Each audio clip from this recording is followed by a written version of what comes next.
Dando continuidade à nossa série de mensagens deste mês acerca de relacionamentos saudáveis, essa noite nós vamos dar encerramento a essa curta série que aconteceu em 2 domingos, manhã e noite, com o tema Relacionamento Saudável com o Próximo. Você deve ter acompanhado também nossas redes sociais. Nós tivemos uma progressão aí de temas. Nós começamos como que nós podemos ter um relacionamento saudável com o nosso Deus, como nós podemos ter um relacionamento saudável com nós mesmos, como nós podemos ter um relacionamento saudável com os crentes, com a igreja, como nós vimos hoje pela manhã, e hoje, fechando a série, como que nós podemos ter um relacionamento saudável com o próximo, com os outros. E nessa semana, irmãos, eu tive a oportunidade de assistir a um filme que, traduzido diretamente do inglês, ele tem por título Águas Escuras. Para que no Brasil ele foi trazido com o título O Preço da Verdade. Não sei quantos dos irmãos puderam assistir no ano passado, mas esse filme relata a história de um processo judicial norte-americano que envolveu longos anos de batalha de um advogado contra uma grande empresa química. Esse advogado, por nome Robert Bilott, ele tinha uma carreira surpreendente. Ele era um advogado assim muito bem sucedido, mas ele trabalhava exatamente a favor de cooperativas e de corporações grandes que trabalhavam com produtos químicos. Mas agora ele recebia em seu escritório uma visita inusitada de um fazendeiro, de uma pequena cidade que ficava na Virgínia Ocidental, e esse fazendeiro leva para ele uma caixa de várias fitas e provas de como várias mortes estavam ocorrendo na cidade, de gados, de animais e também de pessoas, e relatos de várias pessoas que estavam desenvolvendo doenças seríssimas por conta do contato com produtos químicos que aquela empresa depositava nos lagos, na terra daquela região. E aquele advogado, ao sair de uma reunião com aqueles grandes empresários, ouvindo o relato deste fazendeiro, pensa assim: eu não vou entrar nessa. Agora que minha carreira tinha acabado de ganhar um processo importante para uma grande empresa química, ele diz: não, eu não posso aceitar esse processo, isso vai significar praticamente o fim da minha carreira. Eu vou contra o grupo pelo qual trabalho há tantos anos. E ele quer voltar para a sala. Mas aquele fazendeiro, antes de ir embora, disse para ele assim: a sua mãe indicou que teria um filho advogado que poderia nos ajudar.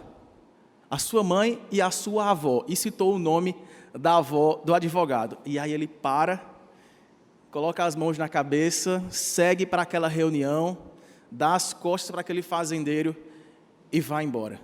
E ali, ele entra em choque com os seus princípios, ele volta para visitar a casa da sua avó, na cidade que ele morou, e ele descobre que aquele fazendeiro era dono da fazenda onde ele tinha crescido, brincando. E tudo isso, irmãos, é baseado em fatos reais.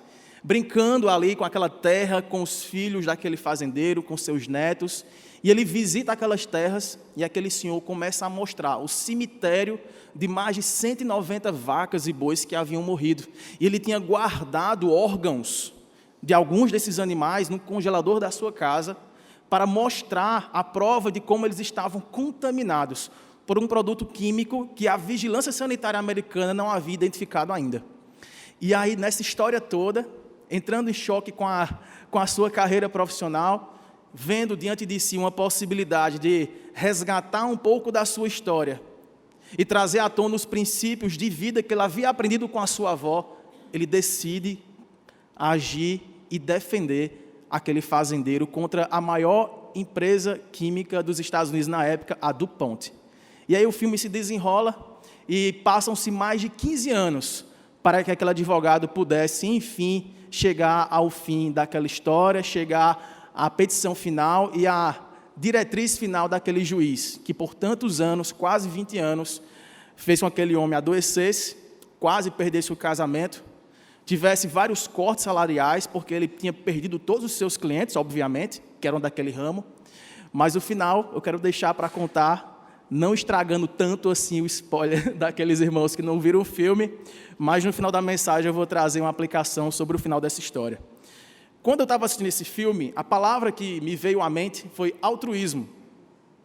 Altruísmo foi um termo que foi criado por um sociólogo, um filósofo que era francês, mas que é considerado também o pai da sociologia, chamado Auguste Comte.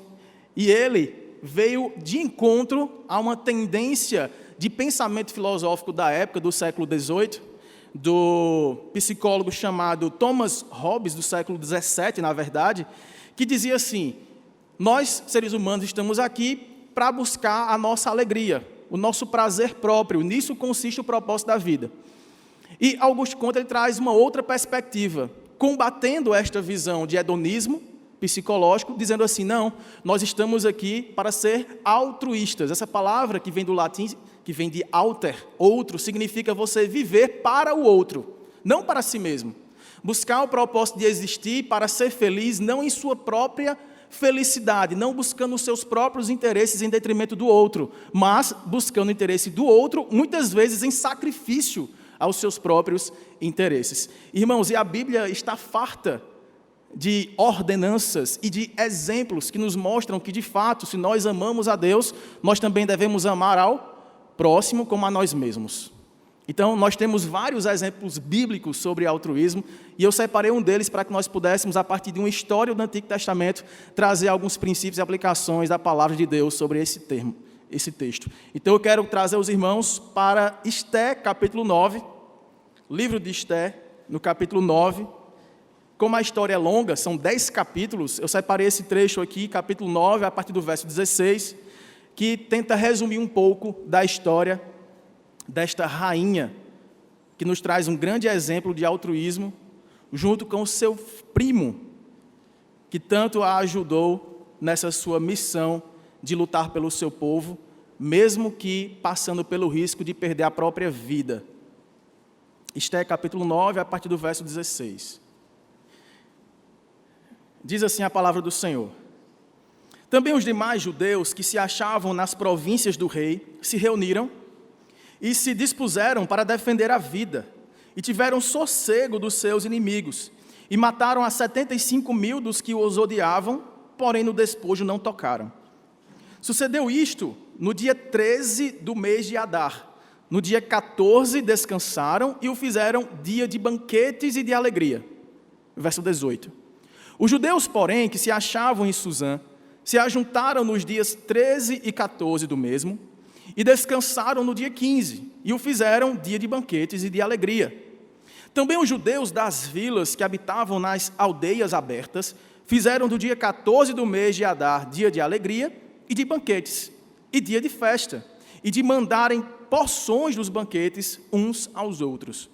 Mordecai, que era primo da rainha Esté, ele escreveu estas coisas e enviou cartas a todos os judeus que se achavam em todas as províncias do rei Assuero, rei Medo-Persa, aos de perto e aos de longe, ordenando-lhes para que comemorassem o dia 14 do mês de Adar e o dia 15 do mesmo, todos os anos, como os dias em que os judeus tiveram sossego dos seus inimigos, e o mês que se lhes mudou de tristeza em alegria e de luto em dia de festa, para que os fizessem dias de banquetes e de alegria, e de mandarem porções dos banquetes uns aos outros e dádivas aos pobres. E assim, os judeus aceitaram como costume o que naquele tempo haviam feito pela primeira vez, segundo Mordecai lhes prescrevera. Porque Amã, filho de Amedata, Agagita, inimigo de todos os judeus, tinha intentado destruir os judeus,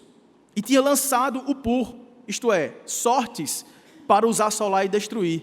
Mas, tendo Esté ido perante o rei, ordenou ele, por cartas, que o seu mau intento, que assentara contra os judeus, recaísse contra a própria cabeça dele, pelo que enforcaram a ele e a seus filhos. E por isso, aqueles dias chamam Purim, do nome Pur.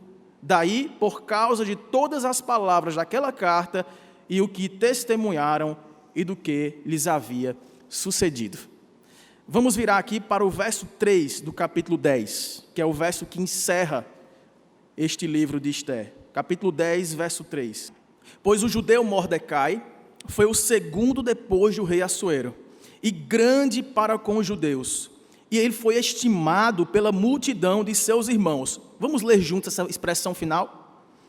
Tendo procurado o bem-estar do seu povo, e trabalhado pela prosperidade de todo o povo da sua raça. Oremos ao Senhor. Querido Deus e maravilhoso Pai, queremos te agradecer, Senhor, pela oportunidade de nos reunir aqui em culto, em adoração, celebração, neste verdadeiro banquete espiritual, onde podemos louvar ao Senhor, falar contigo e especialmente ouvir a tua voz que nos fala ao coração sobre aquilo que precisamos ouvir para atender às nossas necessidades e nos conformar à imagem do teu Filho Jesus Cristo. Faz isso mais uma vez, ó Pai, neste momento em que abrimos a tua palavra e a lemos.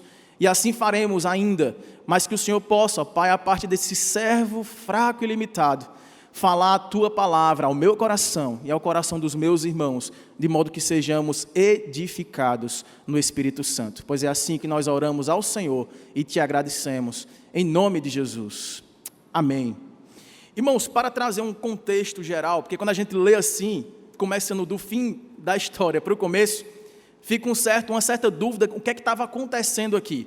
Que história é essa de uma rainha, de um primo dela, que viu o bem-estar do povo e que, correndo riscos, pôde lutar para a preservação deste povo, que era o povo judeu?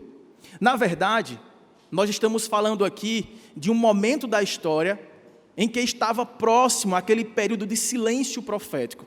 Lembra que após o cativeiro babilônico, quando o povo de Judá ficou 70 anos no cativeiro babilônico, quando eles estavam lá sofrendo pela escravidão, por ter perdido tudo, o templo tinha sido destruído, suas famílias foram mortas e eles foram espalhados pela terra, surgiu um novo império. E este império era o Império Medo-Persa. E havia um imperador que assumiu, Ciro o Grande, e Ciro foi ungido pelo Senhor para trazer libertação aos judeus.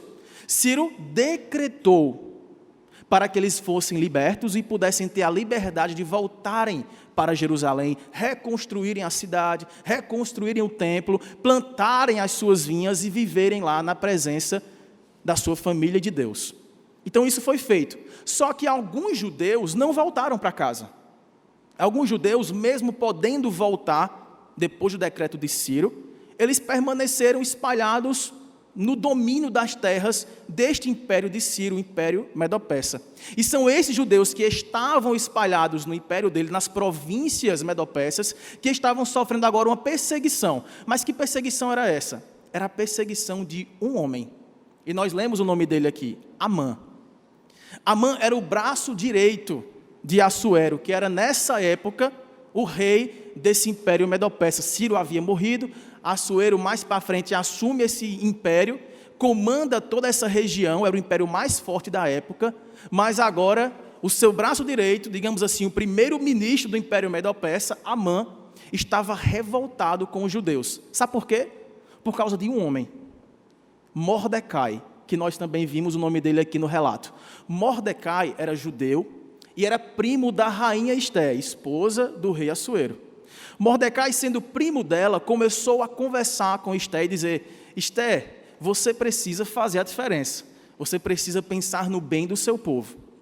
Nesse momento, Amã, sempre que passava no meio da cidade, as pessoas tinham que se prostrar diante dele, em sinal de reverência, de respeito, né, quase que de adoração, àquele que era o braço direito do rei.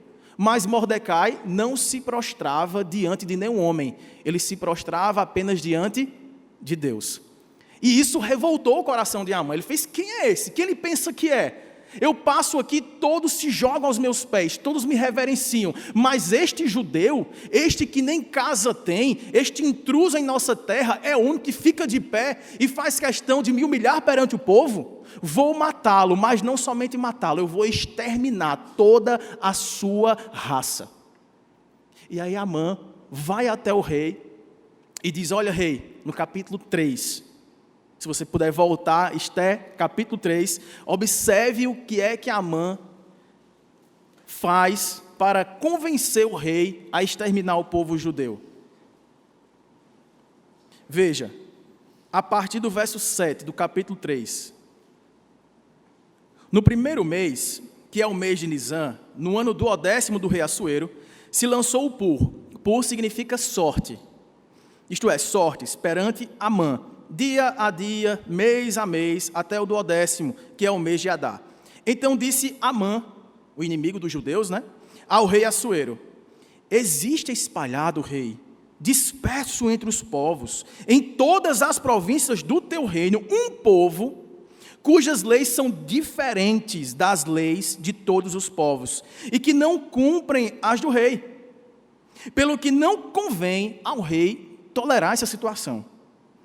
Se bem parecer ao rei, decrete-se que sejam mortos, e nas suas próprias mãos dos que executarem a obra, eu pesarei 10.000 talentos de prata, para que entrem nos tesouros do rei.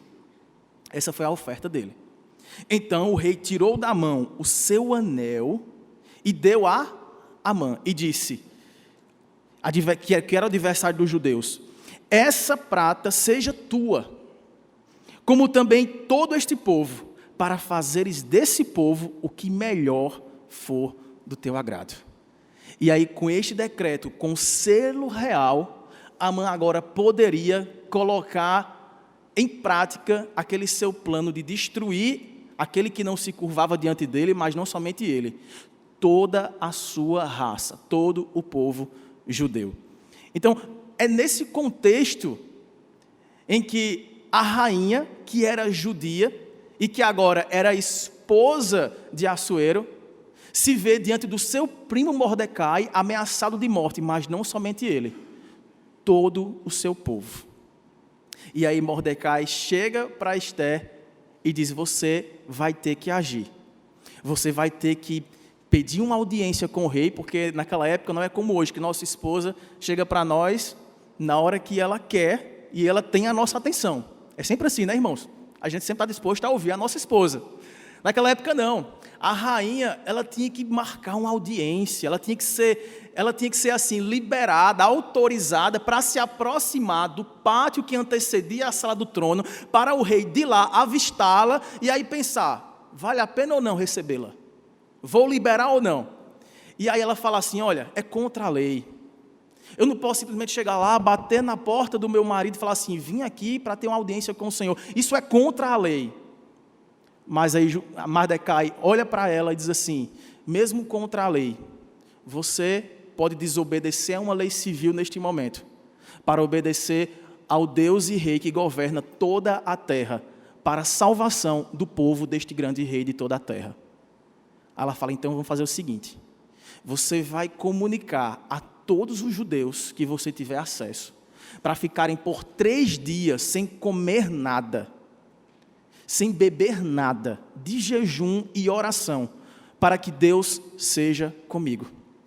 E aí ela vai, tem uma ideia, ela aparece no pátio de longe, ela se veste de forma maravilhosa para o rei é à vista, de fato o rei a amava bastante, já era a sua segunda esposa, porque a primeira tinha desobedecido o rei publicamente e fora morta, Vesti. E agora Ester era uma rainha judia, que estava infringindo uma lei pública, civil, ameaçando a sua própria reputação diante do rei, que já havia matado sua ex-esposa por uma humilhação pública, por uma desobediência pública. Estão percebendo o roteiro da história? E aí ela chega no pátio e fica lá, em oração, contando com a oração do povo, torcendo para que o rei a recebesse e não a matasse. Mas o rei a recebe. E a recebe de forma tão carinhosa que diz assim: o que tens a dizer? O que tens a pedir? Eu sou capaz de dar metade de todo o meu reino. Vê, nesse momento, eu ou você ficaríamos assim: rapaz, que resposta rápida de oração, né? Na primeira oportunidade, o rei já me recebeu e já disse assim: peça o que quiser. Se quiser a metade do meu reino, eu dou a metade do meu reino para você. Ou seja, eu estou dando qualquer coisa. Peça, minha filha. Você está tão linda, você é tão legal comigo, você é tão presente, tão bem vestida. Estou feliz com sua presença. Você me honra com a sua presença. Ela fala: não, eu queria dar um banquete para o rei. Tá certo, vamos fazer um banquete então. E ela prepara um banquete para o rei, ela alimenta o rei. As mulheres sabem como ganhar o marido, né? Dá um banquete para o rei, coloca uma comida farta, maravilhosa, mas ela não pede nada ao rei. Aí o rei pela segunda vez diz: o que tens a me pedir? Se você pedir metade do meu reino, agora que eu vou lhe dar mesmo. Ela fala, amanhã, 3 dias, né, de jejum e oração. Amanhã nós vamos nos encontrar e eu vou dar outro banquete para o rei. E lá eu vou falar ao rei o que está no meu coração. Combinado. E assim passa. No outro dia, ela reúne todo mundo, as autoridades. Quem foi com o rei? Seu braço direito, Amã, acompanhou no banquete. E aí, irmãos, estou resumindo aqui vários detalhes da história.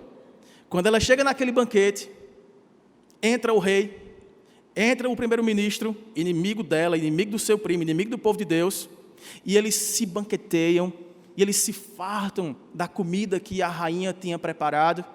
E aí, mais uma vez, o rei disse, olha, você me faz muito feliz. Eu sou capaz de dar qualquer coisa para você, peça. Se você pedir metade do meu reino, eu te darei. E ela fala, uma coisa eu tenho a pedir ao Senhor. E aí eu quero que você vá para o capítulo 7 do nosso livro de Esther, para acompanhar como foi esse pedido da rainha. Veio, pois, o rei com Amã para beber com a rainha Esther. No segundo dia, durante o banquete do vinho, disse o rei a Esther, qual é a tua petição, rainha Esther? E se te dará, que desejas? Cumprir-se-á ainda que seja metade do reino.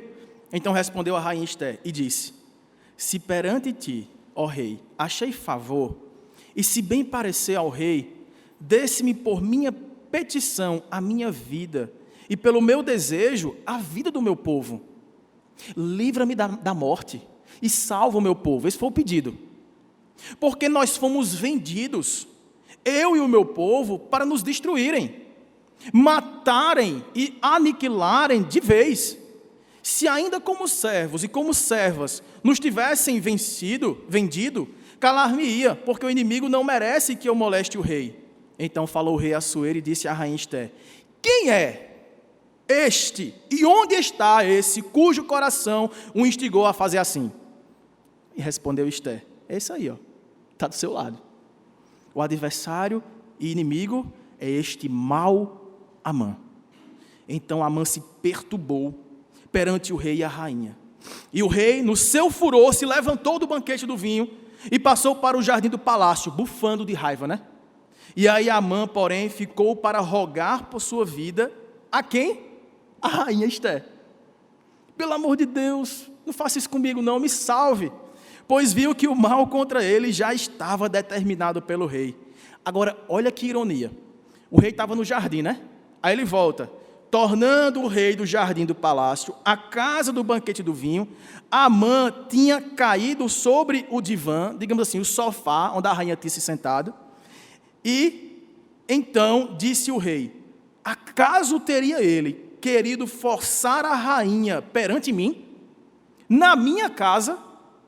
Tendo o rei dito essas palavras, cobriram o rosto de Amã para levá-lo para o enforcamento.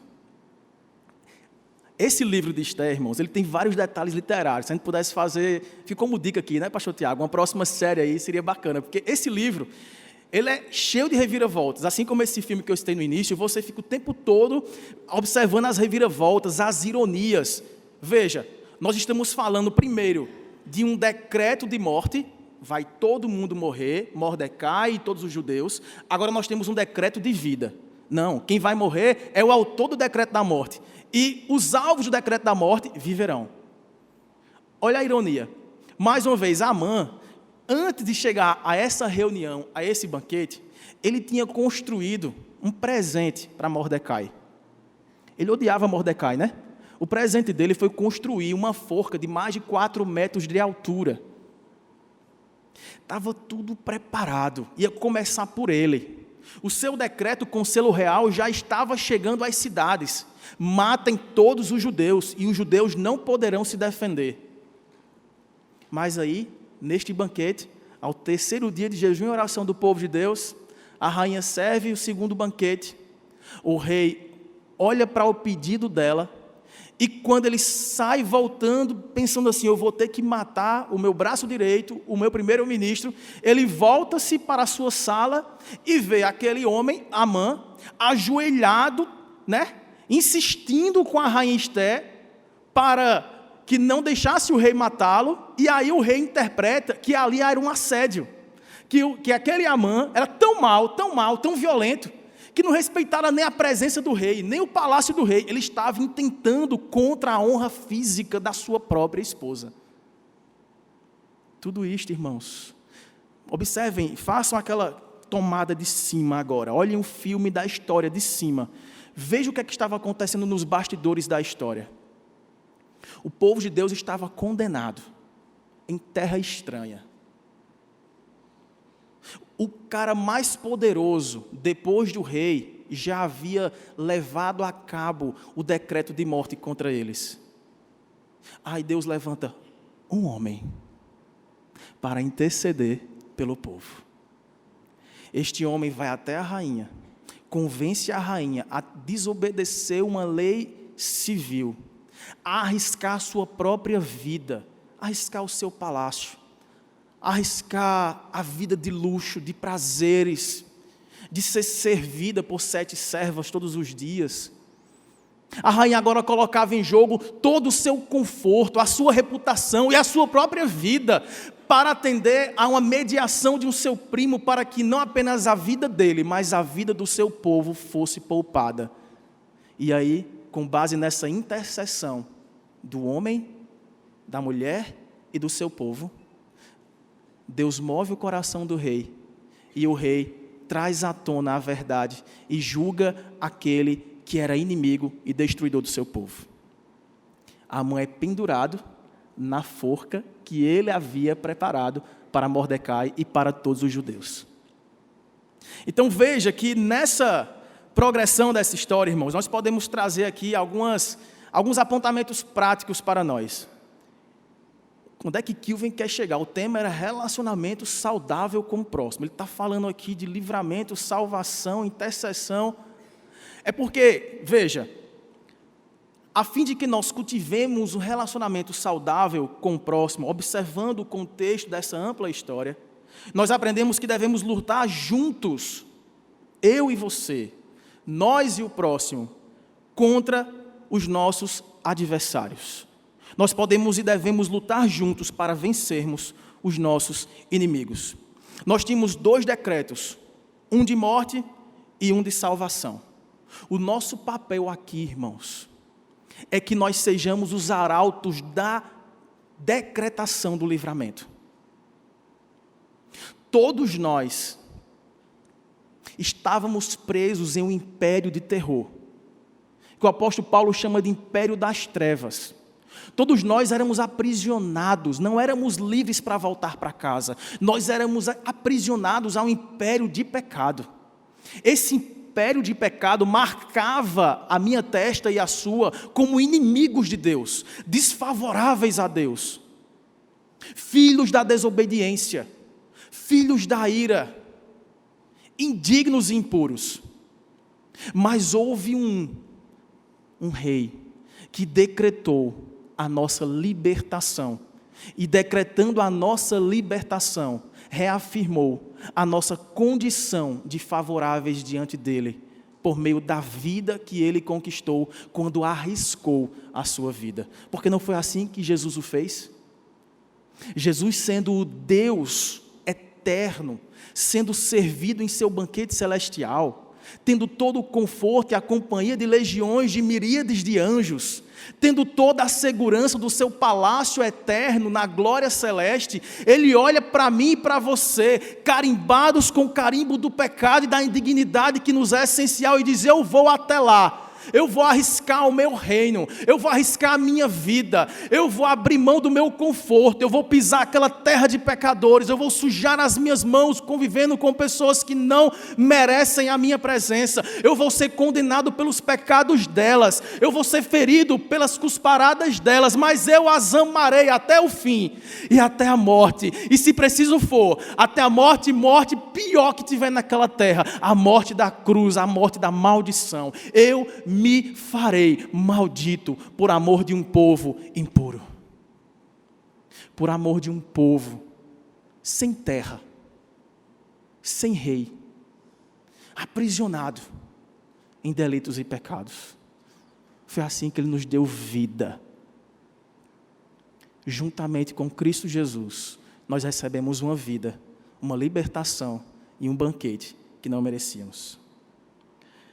Nós aprendemos, irmãos, que, como diz o apóstolo Paulo à igreja dos Coríntios, todos nós aqui que recebemos esta libertação, e se você não a recebeu, ela está ofertada ainda hoje para você. Todos nós agora fazemos parte de um time. Nós somos recrutados para sermos parte do ministério da reconciliação através de Cristo. Porque quando o Rei desce os céus, habita a terra para libertar os nossos corações, Ele nos arregimenta para irmos adiante e indo fazer novos libertos, discípulos de todas as nações. Nós somos chamados a participar daqueles que gritam o decreto da libertação, do livramento e da vida. Nós somos chamados a lutar juntos contra o império das trevas. Uma vez que nós fomos libertados de lá, nós agora lutamos por um outro reino. É o reino do Filho do seu amor. A nossa luta, irmãos, com aqueles que não conhecem a Jesus, é lutar com eles contra a incredulidade de seus corações ainda aprisionados no pecado. Mas uma vez que Cristo os liberta, a nossa luta não acaba. A nossa luta agora é contra os nossos adversários comuns. É contra a nossa própria carne, é contra o pecado e é contra o diabo. Todos nós que estamos em Cristo Jesus somos mais do que vencedores. Mas isso não implica cessamento de luta. Isso não implica invulnerabilidades. Isso não implica vida fácil. Agora que nós recebemos o decreto real, que nós podemos agora ir livremente, nos defender, lutar para manter a nossa vida, pronto. A luta já está garantida, a vitória é final, logo eu vou baixar a minha guarda. Agora foi que começou a luta que você não conhecia. E eu e você somos chamados a lutar essa luta juntos. Nós não fomos chamados para julgar as pessoas que convivem conosco e a nos afastar delas, porque julgamos que elas não merecem a nossa presença. Nós não fomos chamados, irmãos, a sermos intolerantes com aqueles que falham conosco, que erram conosco. Nós não fomos chamados a desistir das pessoas, porque parece que, ao nosso ver, elas não nos servem mais. Elas são um atraso para a nossa vida. Nós somos chamados para amá-las. Nós somos chamados para resgatá-las. Nós somos chamados para perdoá-las. E nós somos chamados para inseri-las neste ambiente de libertação que um dia nos foi dado, da mesma forma que nós vamos dar a eles, gratuitamente. Não por merecimento, porque foi pela graça que nós fomos salvos, mediante a obra do Rei Libertador, Jesus Cristo. Em segundo lugar, nós também cultivamos um relacionamento saudável com o próximo, quando nós levamos alimento e alegria àqueles que estão necessitados. Voltando para o capítulo que nós lemos, o capítulo 9, observe o que aqui dizem os versículos 18 a 22. Os judeus, porém, que se achavam em uma das cidades, uma das principais cidades do Império Medo-Persa, Suzã, eles se ajuntaram nos dias 13 e 14 do mesmo mês, e descansaram no dia 15, e o fizeram dia de banquetes e alegria. Também os judeus das vilas que habitavam nas aldeias abertas fizeram do dia 14 do mês de Adar dia de alegria e de banquetes, e dia de festa, e de mandarem porções dos banquetes a todos quantos precisavam, uns aos outros. E Mordecai escreveu todas estas coisas, e enviou cartas de recomendação a todos os judeus que se achavam em todas as províncias do rei Assuero, aos de perto e aos de longe, ordenando-lhes que comemorassem o dia 14 do mês de Adar e o dia 15 do mesmo todos os anos, como os dias em que os judeus tiveram sossego dos seus inimigos, e o mês que se muito de tristeza em alegria, e de luto em dia de festa, para que os fizessem dias de banquetes e de alegria, e de mandarem porções dos banquetes uns aos outros, e dádivas aos pobres. De maneira direta aqui, irmãos, eu quero aplicar esse texto da seguinte maneira. O ambiente daquela época eram judeus dispersos, longe da sua família, das suas origens, da sua terra, correto? Portanto, boa parte deles não tinham as melhores oportunidades de trabalho. Muitos passavam necessidades. Mas, sabe aquela coisa? Já estou aqui mesmo, meus pais viveram aqui, vou ficar por aqui. Só que no decreto de vida, que a rainha convence o rei a espalhar por toda a província, por todas as províncias do império, está declarado que é festa, banquete e alegria para todos. Ninguém pode ficar de fora, especialmente os mais necessitados. Então veja, de um decreto de tristeza, luto e medo, pobreza, angústia e desprezo, agora eles têm diante deles um decreto de vida, bênção e festa, alegria, banquete e fartura. Não foi assim que Jesus nos instruiu a fazer? Vamos lembrar do texto de Mateus, no capítulo 25. Mateus capítulo 25, versos 31 em diante. 31 a 46. Mateus 25, 31 em diante. Jesus aqui profeticamente prevê o dia do grande julgamento. Olha o que é que ele diz. Quando vier o Filho do Homem na sua majestade e todos os anjos com ele, então se assentará no trono da sua glória. E todas as nações serão reunidas em sua presença, e ele separará uns dos outros, como o pastor separa dos cabritos as ovelhas. E porá as ovelhas à sua direita, mas os cabritos à esquerda. Então dirá o rei aos que estiverem à sua direita, as ovelhas, Vinde, benditos de meu Pai, entrai na posse do reino que vos está preparado desde a fundação do mundo, porque tive fome e me deste de comer. Tive sede e me deste de beber. Era forasteiro, estrangeiro, e me hospedastes. Eu estava nu e me vestistes, enfermo e me visitastes. Estava preso e foste ver-me. Então perguntarão as ovelhas, os justos: Senhor, eu não me lembro disso. Quando foi que te vimos com fome e te demos de comer? Ou com sede e te demos de beber? E quando te vimos forasteiro e te hospedamos, ou nu e te vestimos? E quando te vimos enfermo ou preso e te fomos visitar? E aí o rei, respondendo, lhes dirá: Em verdade vos afirmo, que sempre que o fizestes a um destes meus pequeninos irmãos, os menores, a mim o fizestes.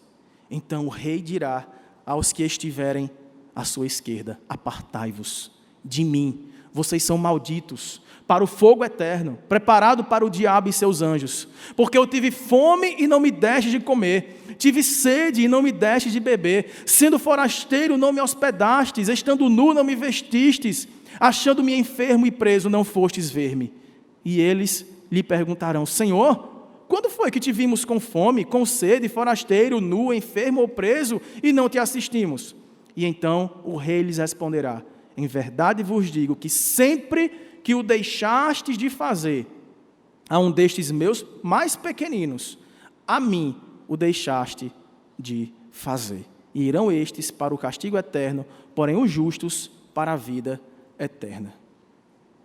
Qual foi a última vez, irmãos, que você e eu socorremos o faminto, o sedento, o enfermo, visitamos o preso, fomos atrás de hospedar um forasteiro, um estrangeiro? Quando foi a última vez que nós sacrificamos aquilo que é nosso, arriscamos um conforto e uma condição que para nós hoje é segura, uma posição e um status que nos mantém com os pés firmes no chão, e dissemos assim: eu sou capaz de sacrificar o meu conforto, o meu bem-estar, a minha segurança, a minha estabilidade para atender aqueles que são menores, no sentido de aqueles que precisam mais do que eu hoje. Porque todas as vezes que nós assim agimos, nós estamos de comer ao próprio Senhor Jesus. Nós estamos dando água ao Senhor Jesus. nós estamos vestindo o seu corpo nu. Nós estamos abrigando-o em nosso lar, quando ele não havia condições de se hospedar por ser forasteiro. Que coisa maravilhosa. Nós somos chamados para alimentar os famintos e para alegrar os entristecidos de alma. Quando foi a última vez que você parou para lembrar de pessoas que estavam aqui, com as mãos erguidas ao seu lado, louvando e cantando alegria ao nome do Senhor, e que nunca mais veio, e você só ouviu falar que a aflição de alma tomou seu coração e o enterrou em um leito, em uma cama, da qual ele não pode se levantar? O que você está esperando para ir até lá? O que eu estou esperando para tomar uma decisão e agir como Cristo agiu por nós? Nós estávamos nus. Adão, onde estás? Senhor, eu tive medo, eu estava nu e fui me esconder. Vem cá, Adão, eu vou fazer uma vestimenta para você. Ela vai cobrir a vergonha do seu pecado. E eu vou tornar você aceitável novamente em minha presença. Nós somos chamados para cobrir a nudez do pecado, a vergonha do desprezo, dos aflitos de alma, dos perdidos, daqueles que podem hoje, através da minha palavra, da sua palavra, e das nossas obras que provam a fé da nossa palavra, que não está morta, trazer pessoas da perdição para a salvação em Cristo Jesus. E é isso que nos levará, irmãos, à celebração final. E eu encerro com este último ponto da mensagem, é que nós cultivamos um relacionamento saudável com o próximo, não apenas quando nós lutamos juntos contra os nossos inimigos comuns, não apenas quando nós levamos alimento e alegria aos necessitados, mas também quando já podemos celebrar hoje, com Ele, o grande livramento que nos é eterno. É o que nos indicam os versos finais do texto de Esté que nós lemos, nos versículos 23 a 26. Assim, os judeus aceitaram como costume que naquele tempo haviam feito pela primeira vez, segundo Mordecai lhes prescrevera. Eles acabaram de celebrar essa nova festa. Interessante aqui, né? É uma festa que não tem uma origem mosaica, como as demais. É uma festa que agora ia passar a entrar no calendário judaico e que foi instituída num ambiente nada judaico, num ambiente medo-persa. E aí, eles instituem essa festa, verso 24, porque Amã, filho de Amedata, o Agagita, inimigo de todos os judeus, tinha tentado destruir os judeus, e tinha lançado o pu, isto é, sortes, para os assolar e destruir. Daí vem o nome da festa, Purim, sortes.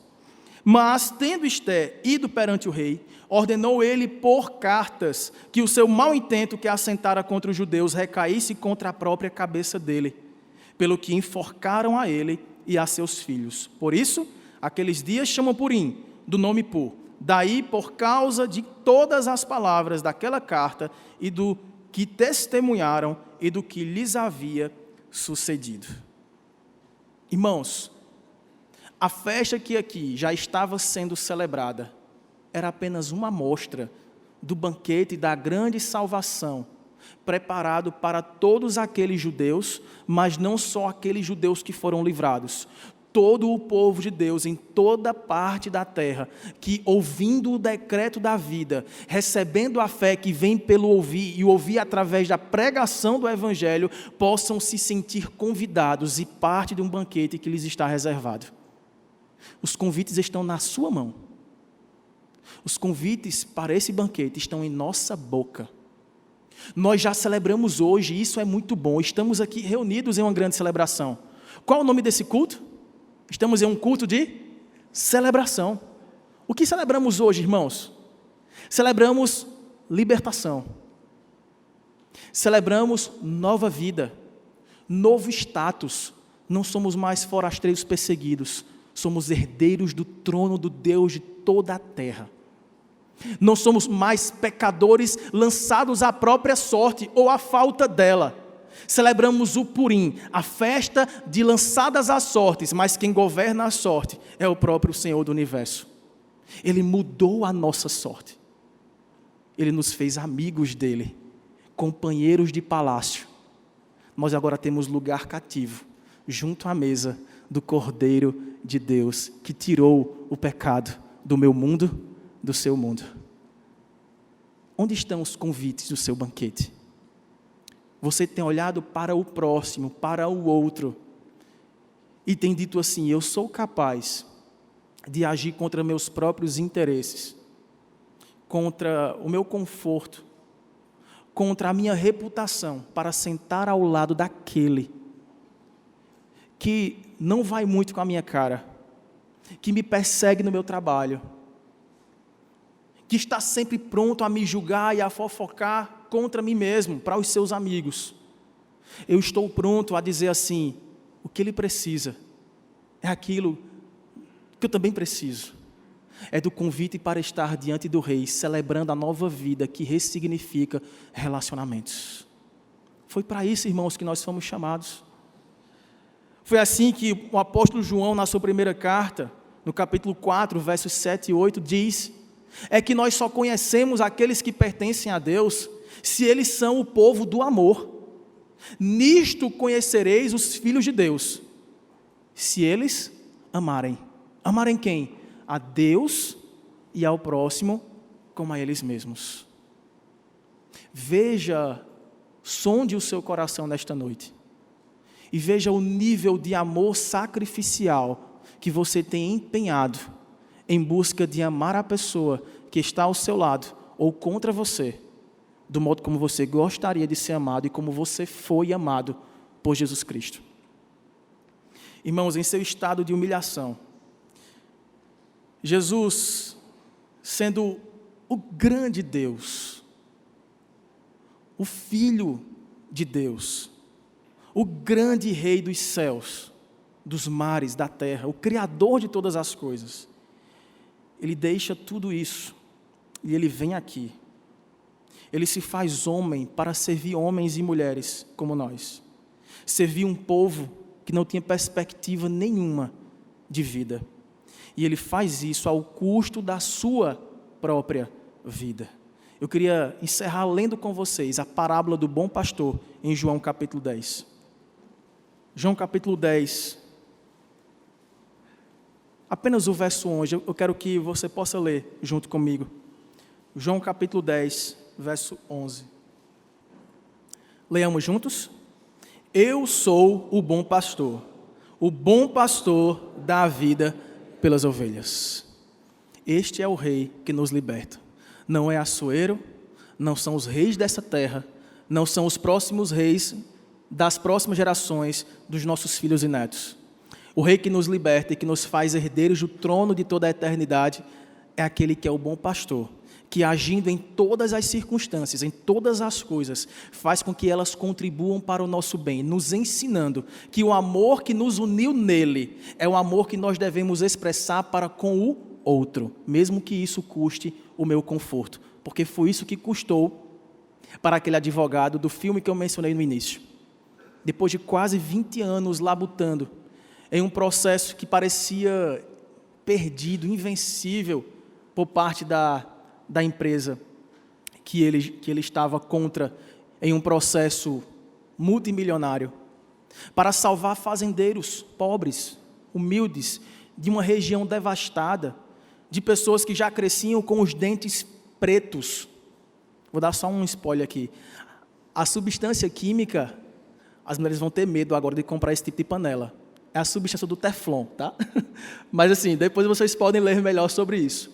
Mas ele guardou arcadas dentárias de vacas, de bois, e as crianças da cidade, todas elas, nasciam com seus dentes pretos. E vários dos órgãos já estavam afetados. E foi feita a maior experiência de testes, de exames de sangue nos Estados Unidos. Foram quase 70 mil amostras de sangue coletadas naquela cidade. E quase 4 mil pessoas já tinham desenvolvido vários cânceres por causa do contato com aquela substância. Não sei se é a mesma, porque isso é lá da década de 40 e 50. Talvez eles tenham feito alguma coisa para melhorar as nossas panelas de nossas casas. Mas o que acontece, irmãos, é que aquele advogado perdeu salário, ele teve mais de 3 cortes de salários ao longo desse tempo, a sua esposa quase o abandonou, ele partiu de uma carreira brilhante, levando tapinha nas costas dos melhores doutores, dos maiores empresários, e agora ele era odiado, ameaçado pelos poderosos do seu país, mas ele colocou isso tudo em risco, porque ele abraçou a causa de outro, ele amou a vida de pessoas que não tinham nada para oferecer para ele, para que elas pudessem receber um decreto de libertação e voltassem a ter uma vida, a vida simples e comum que eles tinham. Este é um exemplo que nos leva, irmãos, a um desafio nessa noite. O desafio é que nós possamos agora avaliar que nível de amor sacrificial nós temos empenhado em prol do outro. Quantas vezes nós levantamos da nossa cama, quentinha e confortável, pensando assim: qual será a vida que hoje eu vou poder contribuir para uma transformação real? Levantar da cama e pensar assim: qual vai ser a pessoa faminta que eu vou poder oferecer um prato de comida e um curso profissionalizante para que ela possa encontrar uma profissão e ter de volta a dignidade de ser imagem de Deus? Amanhã é segunda-feira. Nosso desafio, o meu desafio, o seu desafio, é fazer aquilo que eu tenho comentado com os meninos do nosso ECO, nosso pequeno grupo.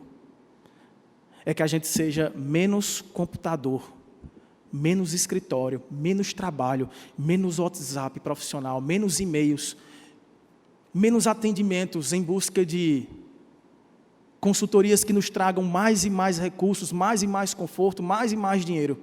O nosso desafio é como nós buscaremos todos os recursos para não apenas trazer um conforto maior além do que já temos, e sim para levar conforto para os desalentados, para os que sofrem, para os injustiçados, para os aflitos, para os pobres, para o próximo. Vamos orar ao Senhor? Meu Deus e meu Pai, nós queremos, nessa noite, colocar o nosso coração diante do Senhor, Pai. Quantas vezes temos sido o oposto do que seria o altruísmo bíblico, do amor fraternal e sacrificial, temos sido tão egoístas, tão mecanizados, vivemos praticamente no modo automático, Senhor, correndo atrás do vento, buscando os prazeres hedonistas da psicologia que o mundo tenta nos pregar. Busque o seu, senão ninguém vai lhe ajudar. Pense em você, o resto deixa para lá. Ó Pai, nós não queremos isso para a nossa vida, porque não foi assim que o Senhor nos tratou. O Senhor estava em seu palácio real, com todo o conforto e bonança, toda fartura, toda saúde e perfeição. Mas o Senhor deixou tudo isso para descer a esse mundo de trevas, para se fazer trevas na cruz e para ressuscitar o terceiro dia em luz gloriosa, para nos transportar, nos recrutar para o reino do Teu Filho, do Filho do Teu amor. Ó Pai, que sejamos assim também, que possamos olhar para o outro com este amor sacrificial que Cristo nos amou, porque é isto que provará o valor, a essência e a função da nossa fé. Reaviva-nos, nos dê oportunidades, tira de nós todo constrangimento, todo medo, toda vergonha, toda resistência, Pai, e faz com que esta igreja, cada um de nós, assumamos o nosso lugar de ministros da reconciliação, aqueles portadores do decreto real, da alegria e do mantimento para os necessitados, aqueles que sofrem na alma, aqueles que sofrem no corpo, porque a promessa que nós temos, Senhor, é que naquele grande dia, no banquete preparado pelo Rei dos Reis, nós poderemos desfrutar da gratidão e da alegria de estar ao lado de pessoas. Algumas delas não conheceremos até aquele dia, mas muitas outras, se o Senhor nos der a oportunidade e nos capacitar a isso, olharemos no rosto delas e lembraremos que celebramos em vida um relacionamento saudável que produziu para a eternidade um peso de glória, de alegria, de companheirismo, de perdão, de misericórdia, de amor fraternal, de sacrifício, de ajuda mútua, de luta conjunta, de parceria na vida. Ó Pai, dá-nos esta graça e nós te daremos aquilo que sempre te pertence, toda honra, toda glória e todo louvor pelos séculos dos séculos. Amém, Senhor.